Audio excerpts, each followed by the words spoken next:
new technology mode to life. Mas pangmatagalan. Marlo Aquino may tanga ng bola. Ang kanilang lumang. Lumiit na po. Lumipis na. Pito na lamang. Tira sa labas. Pasok na naman si Gerard Francisco. At tatlo yun, partner. Yes. 3-point shot pati by PLDT IDD. 40 cents a minute lang. Kaya tawag na ng mas madalas. That had to hurt, partner. Maganda defense ng San Miguel. Sta Lucia forced the outside shot. Pumasok pa. Kanya sa loob. Mahina. Isa pa. Pumasok na sa wakas. Si Francisco has 10 points in the game. Dalawang triple. Si Ildefonso now with 15 in the game and he has 14 rebounds, 7 off the offensive glass. Lead is down to 8 again. Francisco, binigyan ng tira. Patay ka na lang. Another PLDT IDD long distance shot here. There's disorganization sa depensa ng San Miguel because tumatao ngayon kay Francisco. Ay yung malaki sa San Miguel kasi Daniel Ildefonso. Yes. Who is more conscious about getting the defensive rebounds than going out to play defense in the perimeter. Struthers forcing that one. Gets his own miss, gets up, at may foul. Kumakayod pa ang San Miguel. Oy, hindi pa tatapos. Ay, ang layo pa. 5 minuto pa po ito, mahigit. 11 lamang. 11-point lead.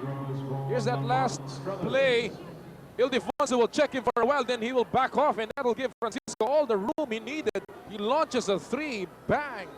Slow-mo replay was brought to you by PLDT Caller ID. No saw calls. And they're beginning to cheer here and celebrate. Maybe premature, 11-point lead, 5-14. Well, it's a 10-point lead nga. Now it's down to 10, now. yes. Incidentally, happy birthday sa ating kaibigan si Rod Nazario. Promoter ng Blow by Blow. Celebrated kahapon. Happy birthday po as we take a look at Ron Jacobs, kay Rod Nazario, of course, kay Mr. Ding Lao. Ang ating ang ama ng isa nating kaibigan, si Bonel Mirandilla, happy birthday din. And to my daughter, Mickey, happy birthday. Happy birthday. Yes. Advance happy birthday din para kay Dennis Espino, who turns 28 on December 20. 70-61, a 9-point lead here. Tira ni Owens mahina. Hindi pwedeng aanga-anga dito sa Sta Lucia. Malayo pa to. Here's Struthers. Baksak sa loob. Ang ganda ng galaw ni Struthers, and the lead is down to 7. Now he's taking it strong to the hole. Going for the high percentage shot. It's too early to take 3-point shots, partner. Too early to celebrate. Exactly. And for Struthers, he needs to just go inside, go to the stripe if he's fouled, but they have to play tough defense. And now the sixth man, San Miguel crowd getting it away. And Merrill get away there from Marlo Aquino. Again, partner, the wrong decision on Daniel Ildefonso. And it's a curl move by Marlo Aquino inside. Incredible Merrill get away, brought to you by your partner in the venture, Merrill Performance Footwear, Merrill USA, wherever you go. Give and go at may foul si Dennis Espino. Balikan sa lamang ang siyam. Si Robles, nakita natin kanina siya, nasilip natin at tumindig na rin. You know, it's been a while since he's seen this chance. Look at this Aquino move. He has been so dominating here in this game. Exactly. Slow-mo replay brought to you by PLDT Caller ID, no stall calls. He is really all focused and playing. Oh, what a left-handed shot there. Lamont Struthers. He's trying to get to the line, partner, but the referees aren't calling it. Also because the defense of Sta Lucia has been very honest. He's really trying to pump up his team. Ilan na si Struthers? 21 na at 10 rebounds. Si Owens is 14 points and 12 rebounds. Here's Aquino again. There's a foul. This is just a 7-point lead. Partner, ang magbigat na nangyari dito sa ating fourth period are those back-to-back 3-point shots ni Francisco. Ito muna ating Nestle refreshing face of the day. Her name is Banafshe Maher. This most refreshing face of the day is brought to you by Nestle Iced Tea. Take the plunge. Nabanggit natin yung ginawa ni Francisco. No? Siegel is his defender. But Siegel gets caught up in the mix sa kakagalaw ng Sta Lucia so that ito si Ildefonso is left trying to make up. And Ildefonso is more concerned about getting the rebounds than playing the perimeter. Nabibitawan talaga si Francisco, no? Kulang sa rotation. Ito na naman, nalibre na naman. Nalibre, pero mintis, tapik, napunta kay Paolo Mendoza. It's those little things ng Sta Lucia, no? The tap, the extra pass, the hustle, the dive on the floor, the quicker to the ball. The hunger factor, partner, no? They want it. They want this championship bad. Malakas ang tira ni Marlo Aquino. They're down by 7 on San Miguel. 3 minutes to go. Here's Siegel. This is a big play for the Beerman. Here's Rodgers. Wala. Rebound picked up by Francisco. Gets out of trouble and a foul by Danny Siegel. That is the 4th team foul of the Beerman. 2:45 remaining in game number 6. Jong Owichiko knows there is problem in the horizon. Norman Black looking for his 10th title in 14 finals appearances, and he's right-tied Tim Cohn as the 2nd winningest coach in PBA history. A 30-second timeout. Ngayon hiniling ni Norman Black. He was the head coach of San Miguel when he last won a crown back in 1994, and his assistant, Jong Owichiko. Time to grab that ice-cold San Mig Light, only 13 pesos at a store near you. San Mig Light, full beer flavor, same beer alcohol, but it's less filling. Muli po Pilipinas, kami po natutuwang makasama kayong lahat dito sa game number 6. Noli Yala po kasama si Kinito Henson, and the Realtors flag is already up in the air, and they're just about ready to celebrate here in what may be their first ever PBA crown. May kasamang Noli, no, right from the opening tip, itong Sta Lucia played with exceptional energy level. No? Yung momentum galing sa kanilang magandang panalo sa game number 5, inapunta dito, no, sa game number 6. Yes. Sabi nga natin, mahirap bumalik from a 2-3 deficit. San Miguel has done it once before, and that was 13 years ago laban sa Pure Foods back in 1988, nung first conference. Tawag pa nun, open conference. Exactly. They have not done it since then. They were not able to do it against Batang Red Bull in the second conference, and they're trying here in game number 6. Mendoza sa kanto, wala. Rebound ni Siegel. This is far from over. 7-point lead lamang para sa Santa Lucia.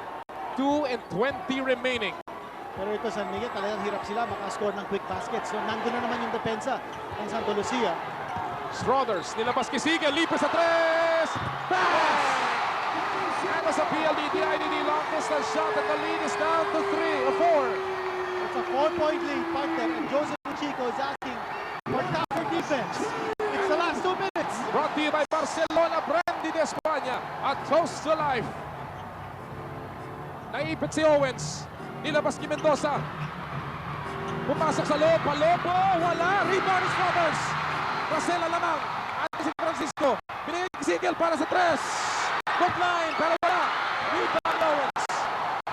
Oh, that was a big miss. Danny Siegel had the shot. He had the shot indeed. 3-point shot that was set up. Hindi na pumasok yung tira. And the crowd is up on their feet here. 1:24 remaining. Pero partner could have been a little premature. Not with a 3-point shot. Here we go. Struthers with a steal. And the foul by Santos. Alam mo, partner kanina, if San Miguel had gone for the 2-point shot, maybe they would have brought this down to 2. Still with a lot of time left. Not yet. Not yet. The situation where you go for the last resort, which is a 3-point basket. Santa Lucia's led for most of this game. They trailed only about twice nung first quarter. Their biggest deficit was 3 points. 11-8 na mga San Miguel. At the end of this game, kami po ni Kinito ipipili ng ating Viva Mineral Water Best Player of the Game. Abangan niyo po yan. Here's Strothers working on Owens. He goes up. Palobo, yes! It's a 2-point lead. And it's a 2-point game. Dalawang lamang. Humahabol ang San Miguel. 1:07 to go. Oh boy! Di pa tapos ang boxing, mga kaibigan. 67 seconds to go.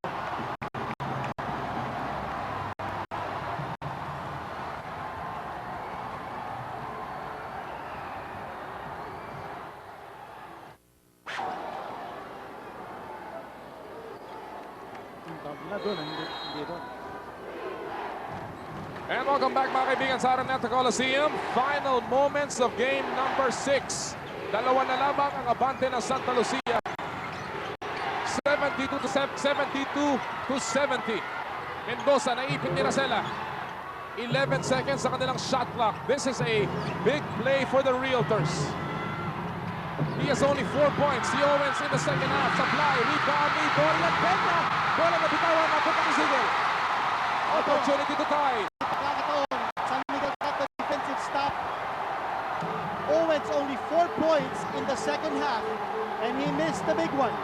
Here's Struthers going inside. Difficult shot. Oh my God! Oh God! And the game is tied! That is a miracle shot Unbelievable shot! by Lamont Struthers. Nag-helicopter yung bola bago pumasok. 11 points in the fourth quarter. We are tied at 72.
"26 seconds na lamang po nalalabi ang asawa ni Daniel Defonso in prayer.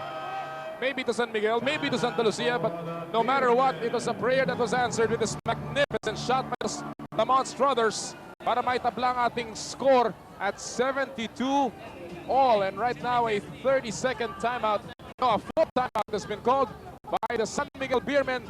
Diyan lang po kayo, the action will continue sa Bayan ng Superstars.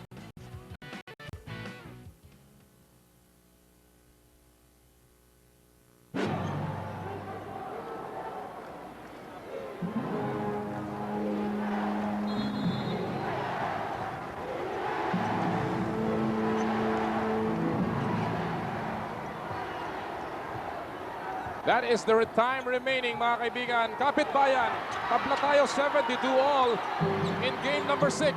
Crucial sub partner, Gerald Francisco, pinalitan ni Tristan. Siya may tangan ng bola.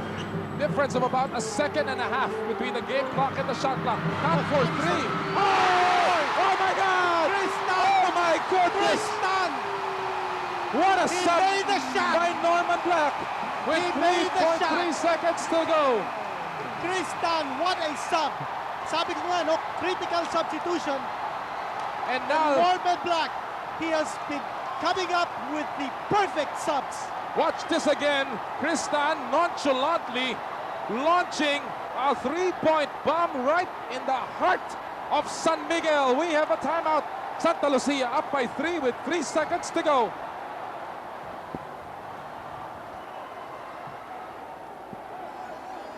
Ano, si Tristan? Come back, mga kaibigan. Only 3 seconds remaining. Tumawag na 20-second timeout ang San Miguel Beerman here in game number 6 of your Governor's Cup Finals. At ang Santa Lucia lamang ng 3, 75-72. And Junito, at this point, tabla, panalo na lamang ang Santa Lucia as the prayers continue for Mrs. Ildefonso. 3.3 seconds to go. Ang kailangan ng San Miguel dito is a 3-point shot. And this was the Santa man Lucia still has a foul to give. responsible for that 3-point lead. Alam mo, ibang klase din ang pinakita dito ni Tristan. No? He's got 2 3-point shots sa game na to. A player who in the All-Filipino Conference played only 2 games and averaged 5 minutes a ball game. He shed off 28 pounds to get into fighting form. What a story. And Tristan, Here we go. man of the hour na Santa Lucia. They need a 3-point Three-point shot for the tie. Voila! And that will do it. Santa Lucia is the Governor's Cup champion for 2001. Santa Lucia finally breaking the spell. A 9-year title drought. The first Unbelievable. championship ever.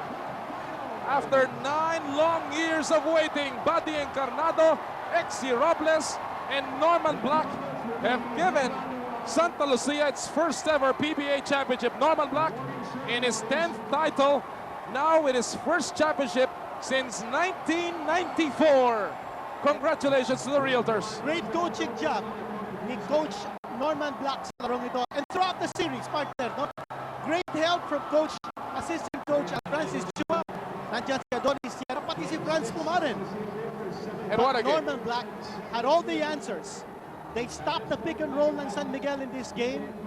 They did not allow San Miguel to get second chance points despite the offensive rebounding ng San Miguel.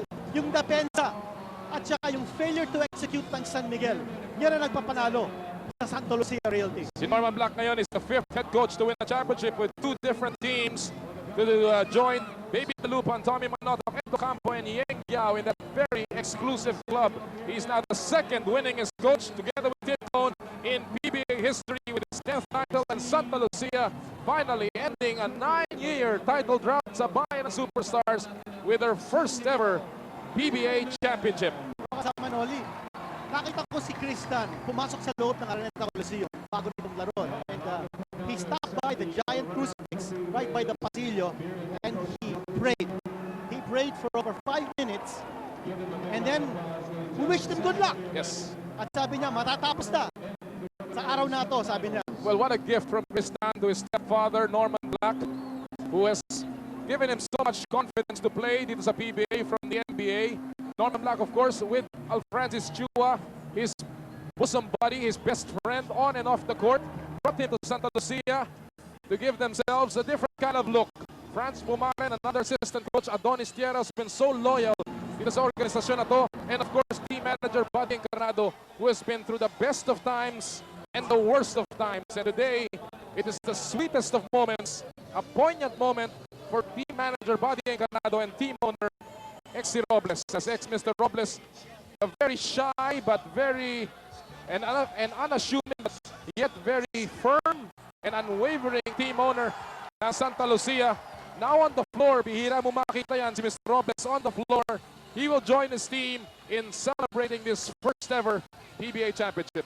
What a time. Well, if you take a look at the players sa Santa Lucia, marami sa kanila have not played for any other team sa PBA except Santa Lucia. You talk of Dennis Espino, Noynoy Falca Santos, Gerard Francisco, Kristan. This is his first PBA team coming from the NBA partner. No? Maraming mga loyalista rito sa Santa Lucia. Lalo na to. Exactly. Grabe. Buddy Encarnado. What a The man loyalist. behind the team. And of course, sabi mo nga, no, si Mr. Exi Robles. Mr. Robles had a victory ride. Now it's team manager Buddy Encarnado getting the victory ride. And a stunned San Miguel crowd.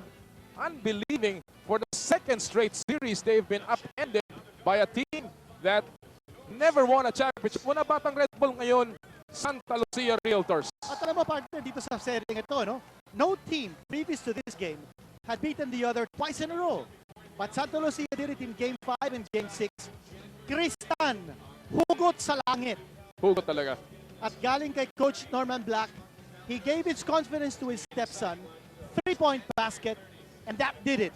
And right now, Mr. Ronnie Nathaniels is with the winning coach, Norman Black. Ronnie? This championship could not have gone to a nicer guy who deserved every moment of it. Norman, congratulations. You deserve this. You work so hard for it, and it's great to have Santa Lucia win its first championship under your leadership. Oh, thank you, Ronnie. First of all, we thank the good Lord for giving us the strength to be able to accomplish this task, and I'm very, very happy for the management who have struggled for so long. I'm really happy for my players and my coaching staff, and you know, we worked very hard for this. Everybody dedicated themselves to it, and what a way to win the game on a 3-point shot. That was unbelievable. And that 3-point shot was somebody, a young man who's very special to you, Kristan. Well, he's my stepson. We've been together since he was 6 years old, and I'm so happy to see him grow over the years and to become a good, talented basketball player. At least he's proven to everybody he really belongs in the PBA. And you know, that last shot that he took, I mean, he took it with so much confidence. It was unbelievable. Well, sometimes he has too much confidence. That's the problem, Roddy, but it was a big shot. And it won the game for us, won the championship for us. I'm really happy for him. You know, one of the things about this was the fact that, they came back, they tied the game. A lesser team could have crumpled because they made a run at you. Well, Lamont Struthers just took over the game. He and Danny Siegel just went berserk in the fourth quarter. We couldn't stop them. They were running a high screen up top, and every time Lamont would come off, he would go straight to the basket. They were alternating that with Danny Siegel hitting outside shots, and we couldn't get any momentum anymore. They were playing good defense, but we played well the entire game. We really deserved this victory. We really deserved the championship. You certainly deserved it. 2 big 3-point shots back-to-back by Gerard Francisco, and I have never in my life seen Marlo Aquino run up and down a court like he did today. I mean, he was sprinting down court. Well, they were men on a mission. They were really men on a mission. It's so hard to get that monkey off your back when you've gone almost 9 years without a championship. And even though most of us have not been here with Santa Lucia that long, still we feel the pressure of wanting to win for Exy Robles and the Santa Lucia management, and especially for Buddy Coronado. And what about this guy, your sidekick here? I mean, like I said last time, you two guys are great friends off the court. On the court, you work together like a team. You trust each other. You believe in each other. I mean, we're an odd combination, a Black American and a Filipino Chinese, but we have good chemistry together. We have the same goal in mind, and that's to win. That's basically it. We like to be winners, so we like to put our heads together and try to do whatever we can do to help Santa Lucia win. For you, Al Francis, I mean, you wanted a championship so badly with Tandoa, you didn't get it. Now you're on a champion team. Yeah, I'm so happy. I dedicate this to all the fans and to all the players. You can see that they want to win the championship. They're working so hard. I know they're tired. They still keep on running. I'm just happy that what I promised to Boss Bunny, we did it. Okay, great win for you. Great championship. Santa Lucia deserved it. I feel a little proud because before the series started, I said Santa Lucia is going to win this one. Norman, I'm happy for you. You're such a nice guy. You're such a gentleman. And you guy, this young guy, has done so much for this team. Congratulations. You make a beautiful team on and off the court. Thank you, Ronnie. Thank you. Okay, now over now to Chicky with this great young man, Kristan.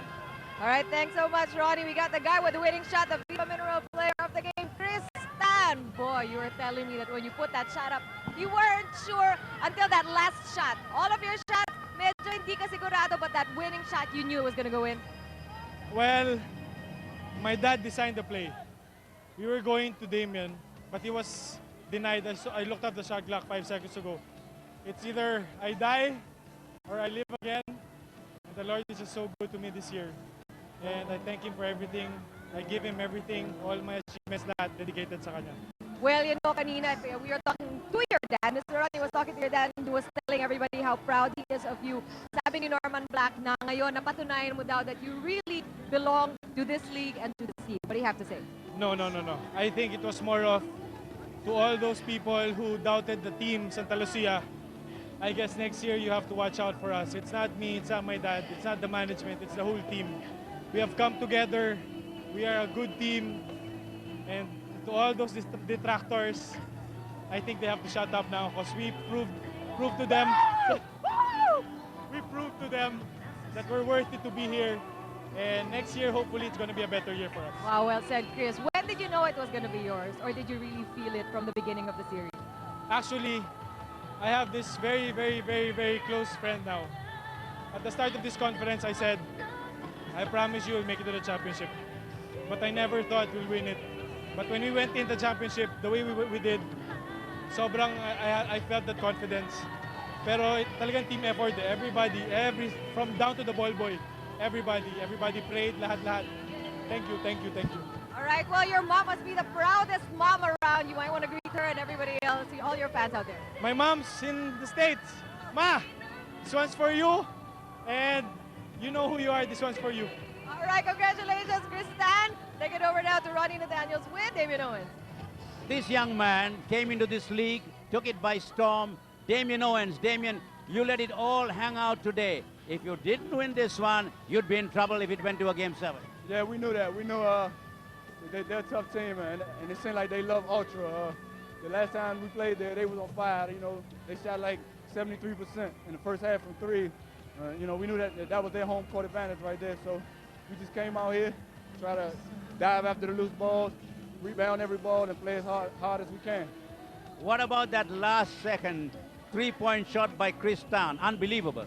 Well, I mean, it was a great shot. God works in mysterious ways sometimes. Like Chris had an off night, but you know he still didn't lose confidence to shoot, and he made the biggest shot of his life. One other thing now, Damien, you came into this country, not too many people knew too much about you, but you really proved your worth. You won the Best Import award, which you deserved without a shadow of doubt. And now for the first time, you brought a team to its championship. Must be a great feeling for you. Well, first I want to say thank you for the comment. It is a great feeling, and I don't know, 9 years they said they worked, and I just know the history. You know, this is my first year over here, and I just know the history of the team. And you know, they worked for 9 years and always came up short. So I'm just glad that now I could be a part of history with Santa Lucia. Now, you're coming back. Well, that's all in the works. We got to talk about all that. Right now, I'm just going to enjoy it until it's time to talk about it. And you must love the fans in this country. I do, you know, especially the ones that supported us from the giddy up, man. You know, they was out here screaming at the top of their lungs, and everywhere you go, people was cheering for us. And I just thank God that we have some type of support like that. Thank you very much. Thank you for a great season. The best of luck to you, whatever you do. I thank you for the compliments, and I thank the Philippines for having me. Thank you very much. And now, to the man who's made this all possible of all these years, Mr. Sta Robles. Kasama ko yung pinakamahiyain na yata team owner dito sa PBA, pero magsasalita siya ngayon. Mr. Sta Robles, sir, 7 na taon, matagal-tagal yon, but was it worth the wait? Actually, talagang matagal. Medyo nakuha din sa tiyaga. Kahit sa pagtsatsaga, nag-champion din tayo. Sir, alam nyo, hindi natin mapapagkaila na madami ang medyo hindi naniniwala na talagang nakarating kayo ng ganito, ano? Anong masasabi nyo dun sa mga taong medyo nagdududa pa sa Santa Lucia? Ngayon, napatunayan nyo na talagang galing nyo. Actually, alam mo, matagal na kami talagang nasa basketball. Hindi lang sa PBA, kundi doon pa sa amateur. Nandun na kami. Nag-sponsor din kami ng mga national team, hindi lang basketball, kundi boxing at ibang sport. Talagang itong PBA medyo dito talagang pinakamatagal na sumali kami na nag-champion. Sa wakas, nag-champion din kami. Ano tingin nyo, sir, compared to the other conferences, ano ba ang pinagkaiba ng itsura ng kupunan nyo ngayon? Bakit nanalo ngayon after 9 long years? Actually, number one, ang mga player ngayon sa tingin ko mas balanse. Meron kaming rebounder, may shooter, may guardia. Hindi katulad ng dati, medyo meron din kami magagaling player, pero minsan nagkukulang kami sa ibang mga posisyon. Hindi katulad ngayon, medyo kompleto, magaling ang import natin, magaling ang mga locals natin, medyo very supportive sila sa import, saka sa coaching staff, siyempre yung manager ko, at isa pa yung mga fans namin, medyo talagang desidido din gusto na ding mag-champion kami. Sir, huling tanong. Ito the first ever championship for your team, sir. What's in it for the boys? Meron talaga. Secret na lang. Secret. Bulong nyo na lang sa akin. Maraming salamat. Congratulations, sir. We'll take it over back to Ronnie Nathaniels with Buddy Encarnado. You know, there are a couple of men on the Santa Lucia management that deserve all the credit for keeping faith with his team through the years. Obviously, Mr. Sta Robles, very quiet. He doesn't show much, but he's always there behind his team supporting it. And of course, on the sidelines, on the bench, cheering his team on, is a great team manager, a good friend, Mr. Buddy Encarnado. After 9 years, partner. Yes, finally, we made it. More than winning, I believe this is a tribute to the management of Santa Lucia. Because, you know, they saw us through, you know, unlike, you know, other management who are in a hurry. My CEO, Mr. Robles, kept faith in everybody. And that's why I think this championship is a good reward for him. This is really meant for Mr. Robles, Sta Robles, and Mr. Enteng Santos, who have been with us, who has been nurturing this team ever since we joined in 1993. Partner, this is also good for the league. First conference, San Miguel. Second conference, Red Bull. Third conference, Santa Lucia. No team dominates this league, no matter what anybody thinks. Well,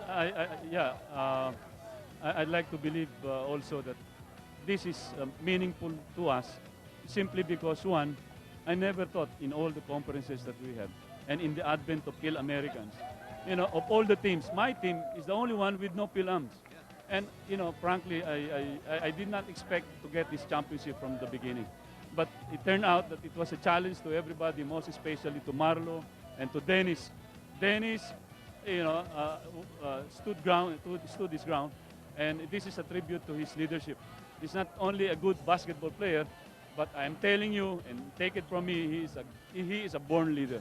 And one other thing, for the first time in my life, I saw Marlo Aquino running up and down the court. Well, Marlo, we kept the challenge to everybody, most especially to Marlo. Marlo has been accused of being, well, not giving his all. That's why I told him, I know you, but people have the perception that you don't want to play, or that you don't want to give your hearts out. Yeah. So it's matter of perception. So you have to make sure that you're not only there to play, but you have to be perceived to be giving your best every time you play on the court. Boss Buddy, salamat po. Best of luck to you. Congratulations. You deserve everything you get. And before I go, I'd like to thank all the fans of Santa Lucia who has been with us all these years. Now, this championship is also meant for you. Maraming salamat po. And keep watching the PBA. Salamat din. Okay, now over to Chicky with Paulo Mendoza and Marlo Aquino. Thanks, Ronnie. Well, we were talking about this guy, or at least you, or tatanong ko sa kanya yung tinanong mo kaya Buddy Encarnado. Marlo, yung mga sa nagsasabi na medyo hinahanapan pa ng konting effort si Marlo Aquino, parang he doesn't give it his all whenever he plays. Iba ang pinakita mo. Bali ko kasi andito na eh. Sayang naman yung pagkakataon kaya lahat binigay na namin. Alam mo, Marlo, history-making yung ginawa nyo from the beginning pa lang of the series. Dahil ngayon lang kayo lumayo ng ganito, pero ibang klase yung tapusin mo yung year 2001 na champion. At least medyo napaganda yung pagbabalik ko sa Santa Lucia. Last year, lumabang kami championship at naging runner-up. Ngayon naman, champion na kami. Alright, Marlo, tatanong ko ito mga kasama si Paulo Mendoza. Paulo, you were here last year. Kalaban nyo ang San Miguel sa Governors Cup Championship. Pero hindi kayo masyado nakalayo. Ginugunitan nyo ba yung mga taon na yun? Was that a learning experience for you? Oh, of course. Yun ang yung nakatulong yung nakatulong yung experience namin last year dito sa series na to. At binabati ko si Kapitan Dennis Espino, Gerald Francisco, sa Marlo Aquino. Ayun, nandito na si Gerard at saka si Kapitan Dennis. Ito, Kapitan Dennis, tatanong ko. Thank you, Paulo. Kapitan Dennis, ano ba? Paano? Explain mo nga, paano nangyari dito? What happened after 9 long years? Nakamit nyo rin. Well, unang-una, nagpapasalamat kami sa ating Panginoon sa at least isa ngayon binigay na niya sa amin. Siguro talagang napakatagal na namin hinihintay ngayon, no? 9 years sabi nila, never na magcha-champion ng Santa Lucia. Ngayon, champion na kami. Siguro unang-una pinapasalamatan ko rin yung mga press na tumulong sa amin, mga management, mga co-player ko. Ayun, sige, maraming salamat. Dito naman kay Gerard. Alam mo, Gerard, naaalala ko. Teka muna, babati na muna. Sige, babati si Terry. Binabati ko pala si Marlo, si Paulo, at si Kayo, linoloko nyo ako. Di bale na, may mga champion naman kayo. Teka muna, ito si Gerard Francisco, naaalala ko nung bago ka dito. Ang tagal mo nawala because of your injury. 9 years naghintay yung mga kasama mo, pero ikaw, mabilis-bilis mo nakuha yung championship. Yeah, first of all, thank you Lord. Then, tinulungan talaga kami. Tapos mga taga Santa Clara, talagang nag-ano sa akin ng candle.